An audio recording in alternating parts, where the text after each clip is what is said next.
बांधकाम विभागामध्ये जे वर्ग 4चे कर्मचारी रेग्युलरमध्ये काम करणारे कर्मचारी यांच्याकडून दुसरा आणि चौथा शनिवार या शासकीय सुट्टीच्या दिवशी काम करून घेण्यात आलेलं आहे। त्या संदर्भामध्ये आम्ही शासनाकडून मोबदला मागला होता यांच्या कामाचा, सुट्टीच्या दिवशी केलेल्या कामाचा मोबदला। तर त्यांनी मंजूर केला नव्हता, तर आम्ही न्यायालयातून हा मोबदला मंजूर करून आणलेला आहे। उच्च न्यायालय खंडपीठ औरंगाबाद यांनी दिनांक 10/2/2021 रोजी या संदर्भात आमच्या बाजूने निर्णय देत शासनाला आदेशित केलेला आहे की सन 1981 ते सेवानिवृत्त कर्मचारी होईपर्यंतचे पैसे यांना द्या म्हणले।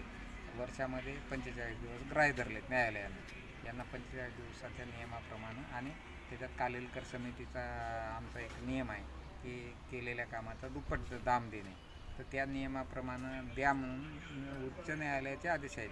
त्याच्यानंतर त्यांनी सर्वोच्च न्यायालयामध्ये अपील दाखल केली होती या संदर्भामध्ये पुनर्विचार व्हावा म्हणून। तर सर्वोच्च न्यायालयानं यांची पुनर्विचार याचिका फेटाळून लावली आणि सांगितलं की उच्च न्यायालयानं जो निर्णय दिलेला आहे त्याची अंमलबजावणी करा शासनाला। तर शासनानं त्या संदर्भामध्ये GR सुद्धा काढलेले, आणि GR काढून संबंध महाराष्ट्रामध्ये हे पैसे वाटपाचं काम चालू आहे। आपल्या नांदेडला त्यांनी काय केलं होतं, 2020मध्ये 38,94,000 रुपये दिले होते या कर्मचाऱ्याला दुसरा आणि चौथ्या शनिवारचे परिगणना करून द्या। यांनी त्याची परिगणना न करताच पैसे काही लोकांना, मोजक्या लोकांना वाटप केले आणि 206 लोकांची यादी तयार केली। त्याच्यामध्ये 65 कर्मचाऱ्याला 1 रुपयासुद्धा यांनी दिलेला नाही, आणि 65 कर्मचाऱ्याच्या नावाची यादी मात्र यांनी बनवलेली की आम्ही याला पैसे दिले। म्हणजे यांनी बनावट यादी तयार केली आणि ते पैसे स्वतःच हडप केले, आणि ते पैसे वाटप झालेले पैसे त्याचा आपल्याला शासनाला अहवाल सादर करावा लागतो, ऑडिट। यांनी 2020 आजपर्यंत ऑडिट दाखल केलेलं नाही। आता शासन आमच्या पैशाच्या संदर्भामध्ये विचारायला लागले की यांना आम्ही 38,94,000 रुपये दिले होते, यांनी त्याचा हिशोब दिला, पैसे खर्च झाले तर पैसे परत करावे लागतात। आता दुसऱ्या वर्षात त्याचा ऑडिट होत नाही। सगळ्यात यांनी मोठी चूक काय केली, हे सगळे कर्मचारी सब डिव्हिजनचे आहेत, उपविभागाचे।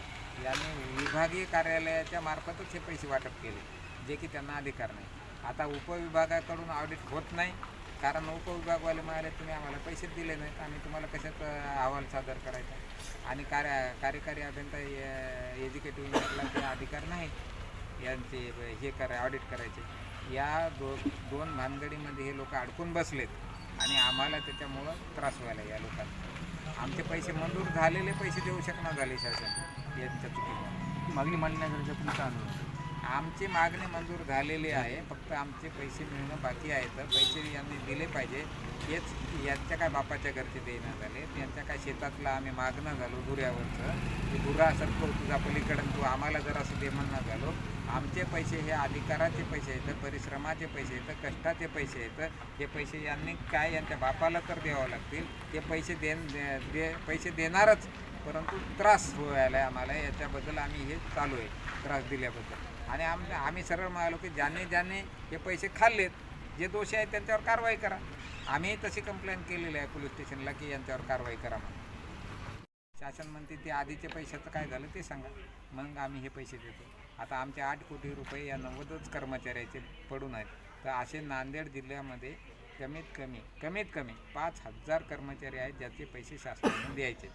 आता या 5,000 कर्मचाऱ्याचे पैसे शासनानं देण्याच्या संदर्भामध्ये आमचं हे आंदोलन चालू आहे।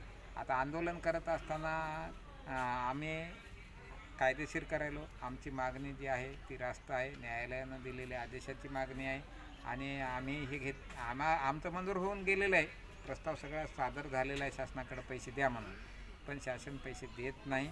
आणि हे का देत नाही तर या 38 लाख रुपयाच्या कारणावरून देत नाही। यांनी त्या पैशाचा घोळ केला, फ्रॉड केला, पण आता हे त्या पैशाचा विषय मिटवू शकणार झाले, कारण ऑडिटचा नियम आहे।